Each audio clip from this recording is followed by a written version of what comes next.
Hello everyone and welcome to my mini vlog of 30 days challenge and আজকে হলো day 30। দেখতে দেখতেই এই সিরিজটা আমার শেষ হয়ে গেল। আর আজকে আমরা সকালবেলা 9টার দিকে খাওয়া দাওয়া করে 9:45টায় বাড়ি থেকে বেরিয়ে গেছি।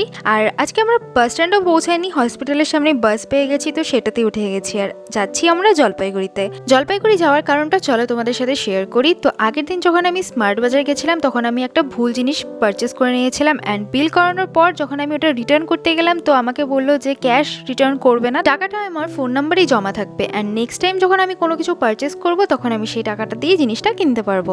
তো সেই জন্যই আজকে আমাদের জলপাইগুড়িরও যাওয়া প্লাস এক্সট্রা কিছু শপিং করারও ছিল আমাদের। তো সেই জন্য চলে গেলাম জলপাইগুড়ি আর বাস স্ট্যান্ডে নামলাম। আর বাস স্ট্যান্ডের সামনে থাকা টোটোওয়ালাগুলো আমাদের মনে হয় ট্যুরিস্ট ভাবছিল, প্রচুর পরিমাণে টাকা বলছিল এখান থেকে এটুকুন যাওয়ার জন্য। তো তারপর একটা টোটো করে আমরা চলে আসলাম এখানে। আর ফার্স্টে তো আমি আজকে ঢুকছিলাম জুডিওতে, কারণ আগের দিন আমি জুডিওতে ঢুকিনি। জুডিওর টি শার্টগুলো আমার পার্সোনালি খুব ভালো লাগে, তো আমার এর মধ্যে বাইরে যাওয়ার কথা, তো মা আমাকে বললো বেশ কয়েকটা টি শার্ট নিয়ে নিতে। তো আমি এখানে দেখছিলাম কালারগুলোর জন্য আমি প্রচণ্ড কনফিউজড হয়ে গেছিলাম যে কোনটা নিব।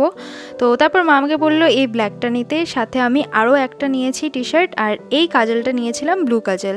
তারপর সব কিছু নিয়ে বিল করালাম আর তারপর চলে গেলাম নিচে থাকা স্মার্ট বাজারে। এখানে ঢোকার সময় বাইরেই দেখলাম বড় বড় করে লেখা যে ভিডিও করা যাবে না, তাই জন্য ভেতরে আর আমি কোনো ভিডিও করিনি।